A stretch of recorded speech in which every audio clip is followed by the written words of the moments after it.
Hello, welcome back to my channel, or welcome if you're new, and today's video is going to be a cozy fantasy reading vlog.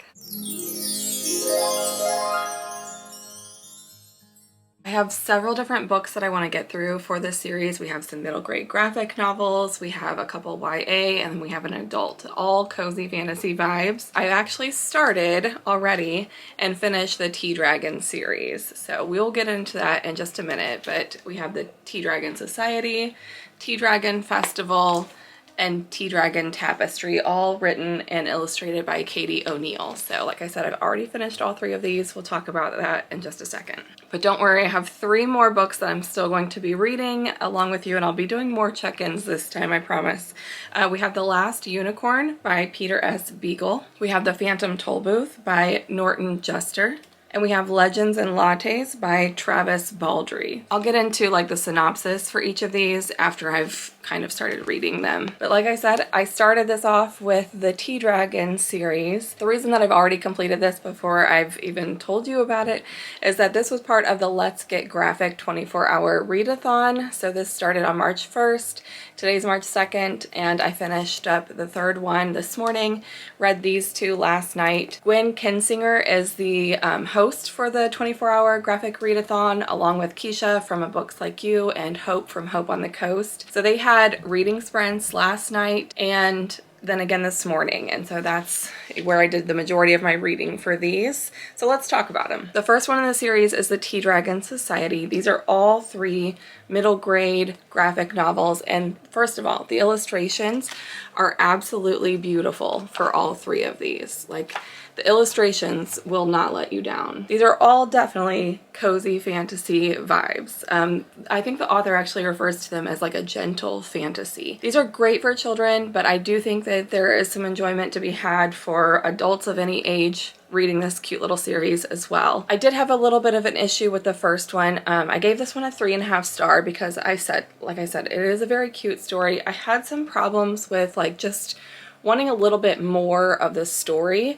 In particular, I wanted to know more about the tea dragon caretaking. There's a lot of like talk about how tea dragons are feisty, they're finicky, they're difficult to care for, but once you do, they like fall in love with you and they're very loyal creatures. But I just felt like every time it talked about how feisty or difficult they were, you didn't see that, like either in the storyline or even in the pictures of the tea dragon. For example, like they're talking about grooming, and she talks about this is kind of relaxing when they aren't trying to bite your fingers off, but like look at that little baby. That little baby is not, no. That wasn't believable for me because I didn't see it anywhere in the story. In the back of the books, of all three of them, she goes into a lot more detail about tea dragons. The back of the first one is the Tea Dragon Handbook. So there's a lot more detail about the tea dragons, which is really fascinating. Like, this is really creative. I love all the different like types of tea dragons and going into the details about those, but I just wish that there was more of this in the beginning of the book. This book didn't really feel like a full, complete story. It felt more of like setting up a story. You know, like I got to the end and I was like, that's it. So that's why it's not higher for me, but still a really cute read. And I would say you have to kind of read that one first if you want to continue in the series. It would probably be helpful too if I tell you a little bit about the characters. So we have Greta and Minette, and they meet and become friends. Minette comes from like this monastery. She's had some issues with her memory. Greta is a blacksmith. She's learning to be a blacksmith. That's her mother's trade. And then they meet these two characters named Ezekiel and Eric. And so they are a couple. You get a lot of their backstory in this, and so I really found that interesting. So then that leads to the second book in this series. This is the Tea Dragon Festival, and this one I would say is, this one is like a prequel really to the Tea Dragon Society. So in the Tea Dragon Festival, we have Ezekiel and Eric from the first, like the older couple from the Tea Dragon Society, but this is following them when they were a lot younger. They are going to this Tea Dragon Festival and meeting up with Ren, which is Eric's family, and Ren also meets Aiden, I guess that's how you say that name, who is a young dragon. Some of the critiques that I had for Tea Dragon Society, I felt like she did better in this one. Like there was more to the story, there was more depth, we got a lot more detail. And it didn't feel quite so clunky as the first one did. It felt like a full and complete story by the end of it, so I really liked that. But again, we talk about like the tea dragons being really finicky and feisty, and we never see that. So that kind of remained like a consistent criticism for me. But again, I did still really enjoy this, so this was a 4-star for me, a little bit better. And then finally we had the Tea Dragon Tapestry. This was a 5-star. So in my opinion, Katie O'Neill really gets better with each book in the series, but you do kind of need to read the first 2 to fully understand all of the characters' backstory, because in this one we get Greta and Minette back. They're not part of the second book, but we also get to see Ren and Aiden return, and of course Ezekiel and Eric are a big part of this as well. We get a lot more of Minette's backstory, and in this one finally we get a lot more about the Tea Dragons, and we get to see kind of their personality and the caretaking of them. And I just felt like this was kind of what I wanted from all 3 of them. She finally accomplished everything that I was looking for in this one. This one was my favorite by far in the whole series. If you want a really quick, cozy little graphic reading experience, this is a great little fantasy series to pick up. Next, we're going to move on to The Last Unicorn by Peter S. Beagle. I also want to try to track down the movie for this one, so we will see if I can get my hands on that, and I'll check in with you after I read a few chapters and tell you what I'm thinking about this one so far.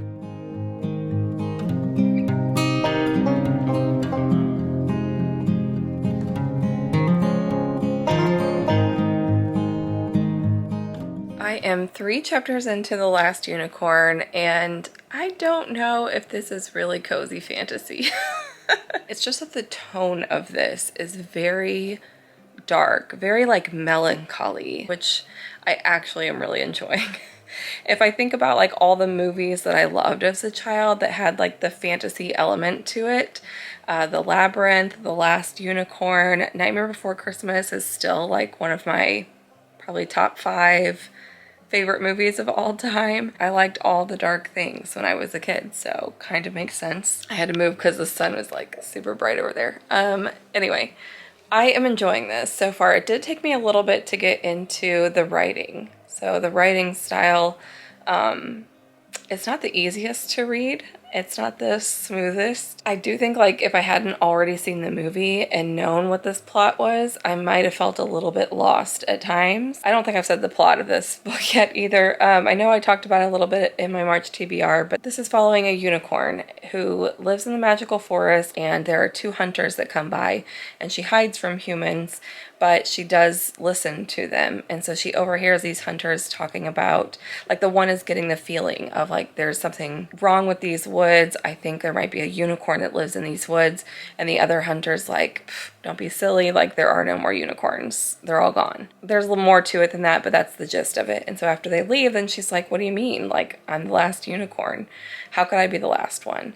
So she decides to leave her forest and go on this journey to try to find out, is she the last unicorn? And if not, where did they all go? And it's like the humans in this world that she comes across, they don't see her for what she is. They only see her as a white mare, like a white horse.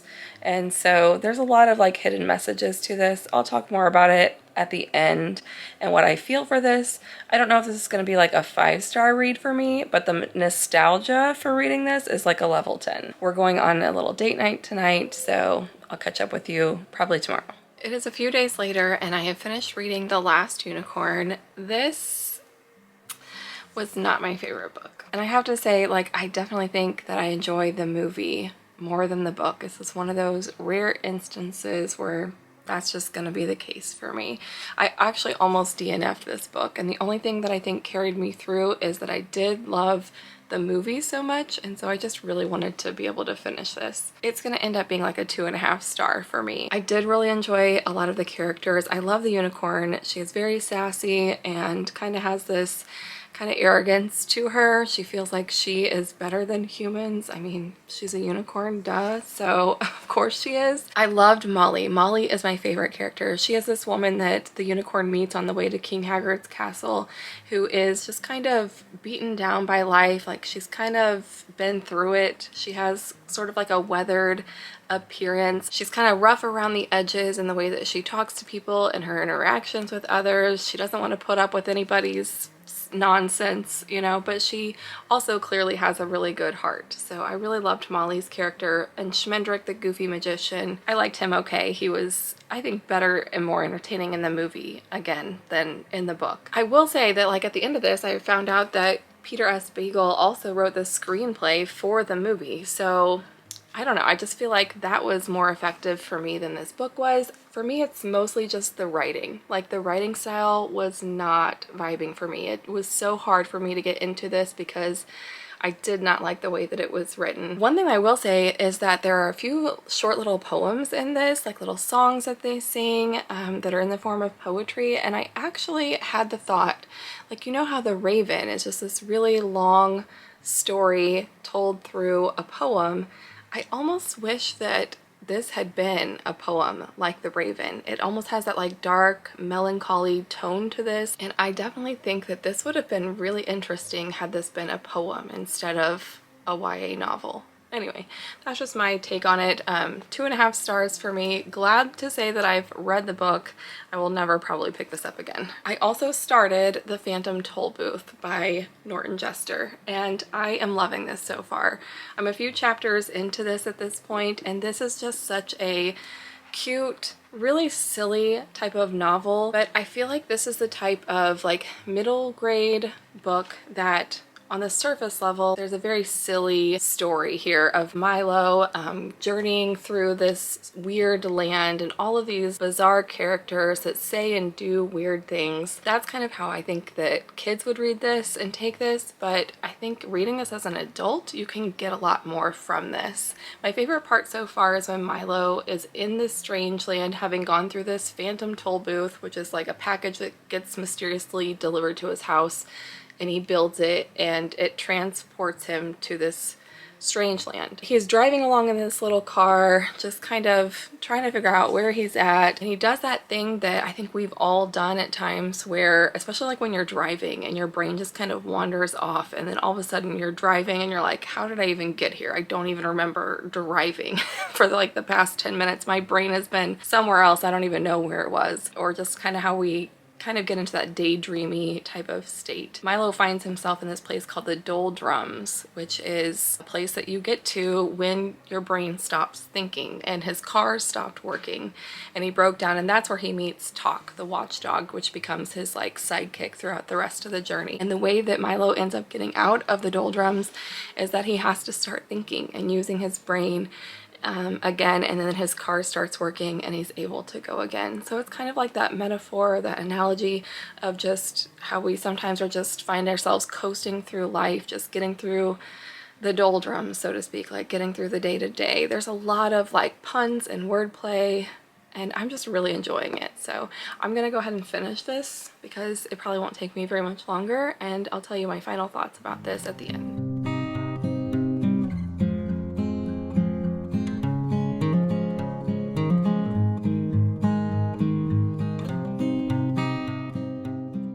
It is Saturday afternoon now. I went and got my hair cut this morning. I got the bangs back. I was in that weird phase where I was trying to decide, am I growing my bangs out or am I gonna cut them again?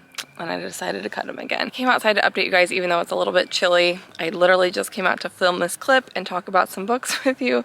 My stepdaughter is inside. She's being very productive, but she's like listening to Taylor Swift very loudly. And so, but one thing that I know about parenthood is that you don't interrupt an almost 12-year-old when she's being productive, like completely on her own. She's like organizing her things and working on a science fair project. So hopefully the outside noises aren't too distracting for you. I didn't want want to interrupt her and ask her to turn the music down for my vlog. Anyway, I've been on Brittany from Rescues and Reads reading sprints all morning long. If you've never joined like reading or productivity sprints before, I highly suggest it if you really want to get stuff done. And hers are fantastic because they're just very laid back. Like there's not a ton of people there, so I just always have a good time with hers.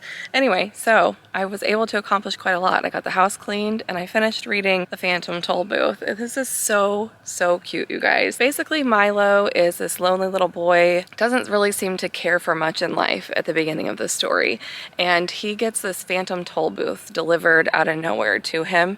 So he builds it and drives right on through the phantom toll booth, and he's transported to this really strange land. The strange land is ruled by two brothers, I believe they are. King Azaz, who is the ruler of Dictionopolis, which is my favorite place in this land, honestly. Like just all the different characters he met there. Everybody talks in lots of puns and lots of wordplay. It was just so clever. I loved that.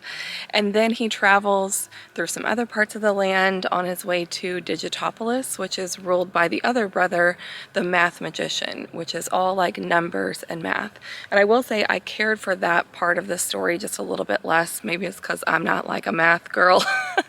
I majored in English for a reason because I much prefer words over numbers any day. And it's clear that like Milo kind of feels the same. He makes comments about how math was not like his best subject, but we don't spend a ton of time in Digitopolis, which is probably a good thing because I did skim through some of the math problems and weird stuff like that was in here. I was like, I don't care about the math part of this. Give me back like the cute wordplay stuff, you know? But King Azaz and the math magician do not get along. They don't agree on anything. And Milo kind of discovers that the reason for that is that there are two princesses that are also supposed to be part of this land who have been banished to the castle in the air. So they're not part of the land. The princesses are Rhyme and Reason. So a land without rhyme or reason is just kind of chaos and arguing, and nothing is balanced the way that it should be. So that's the mission that Milo chooses to accept, is to go and find the princesses Rhyme and Reason and set them free. And I just loved following along his journey. This book reminds me a little bit of The Little Prince, just how the Little Prince travels to different asteroids and comes across lots of different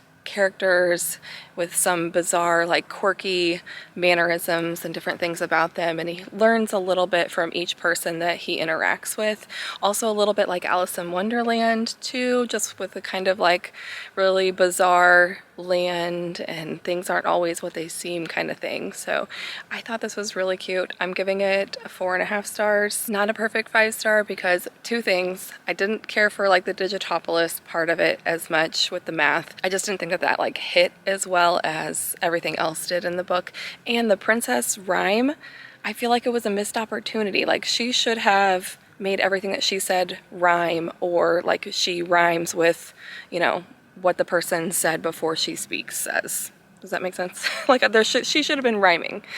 I feel like that was a missed opportunity there, but everything else was so cute. I really enjoyed it. The last book I'm going to pick up for this vlog is Legends Lattes. I can't wait to get into this one. I did read just the prologue so far, and we get the backstory just very briefly, which I appreciated. Like, I hope this just jumps right into the next chapter in her life of opening up the coffee shop, because in the prologue you get just a little bit of a glimpse of her backstory on how she was this orc who, you know, was fighting creatures and going on all these adventures, and she's just done. She's over it, ready to hang up her sword and move on to the next phase in her life, which I think is going to be the rest of this book. I'll let you know how I'm feeling about this after I get a few chapters in. I have an update for you. First of all, I'm in a different bed, different setting because I'm out of town for work. I am about 100 pages at this point into Legends and Lattes, and I'm enjoying it now. I will say it did have like a little bit of a slow start for me. It took me a while to just get into it, really. So I am quite enjoying it now. Hopefully I'll be able to finish this within the next couple of nights and be able to tell you what I think about it. I also watched The Phantom Tollbooth, the movie, with my daughter, and it is so cute. Wants to become of my This is going on the vlog. There are some differences though between the book and the movie, but the movie version of Phantom Tollbooth was from like 1970, and it's by Chuck Jones. It's got Mel Blanc, so like the voice that did Bugs Bunny and like a lot of Looney Tunes characters. So it's kind of like Looney Tunes, old school Looney Tunes vibes, which I am so here for. I loved it so much. It's been like 30 years or more since I had seen it, so it was a good time. And my 7-year-old daughter really enjoyed the movie too. So anyway, that was fun. I'll finish up Legends and Lattes, and then we'll come back and wrap everything up.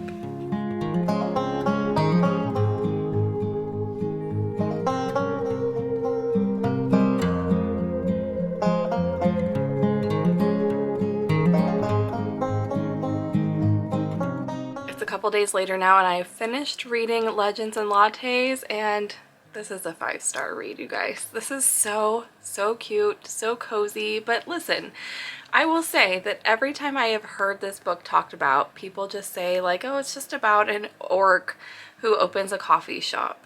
And that's pretty much the whole entire plot. It is like deeper than that though. It is so much deeper than that, and that's not what I expected. But I feel like I have to tell you that because I was kind of hesitant to pick this up because I thought, is that gonna be like interesting enough for me? Am I gonna get bored with it? But like I said, there's so much depth to this. Viv is our main character, and like I said before, she's ready to hang up her sword and move on to the next like chapter in her life, and she's trying to figure out what that's gonna look like for her and what her purpose in life is at this point. And it's about the community that she builds. There are actually a couple antagonists too, and a pretty major conflict that happens towards the end of the book, and so I found that to be a pleasant surprise for me. I loved the character development. I loved the found family, the sense of community, and just that theme of Viv trying to figure out what her next chapter in life is going to be. I think that's something that, you know, once you turn like 35-ish, you know, a lot of people start thinking about. So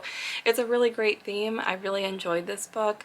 I will say, like, protect Thimble at all costs. Thimble was like my favorite character. He is just such a cute little creature, and I loved him so much. As Viv says, the best deserves the best. I just loved him. I loved all the characters. So yeah, 5-star read for me. A great way to end this cozy fantasy reading vlog. So let's recap.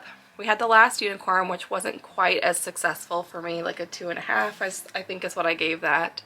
The Phantom Tollbooth, which was like almost a 5-star, a 4.5 for me. And then we had the Tea Dragon series, of course, which just got progressively better with like a 3.5, a 4, and a 5-star read. I think this was a fantastic time reading some cozy fantasies. If you have more cozy fantasies that you think I should check out next, please leave those in the comments below. I would love to get more recs and do like a part 2 of reading cozy fantasies sometime in the near future. Thank you guys so much for watching the video. Give it a thumbs up if you did enjoy this, and subscribe if you want to see more. I'll see you again next time. Thanks for watching.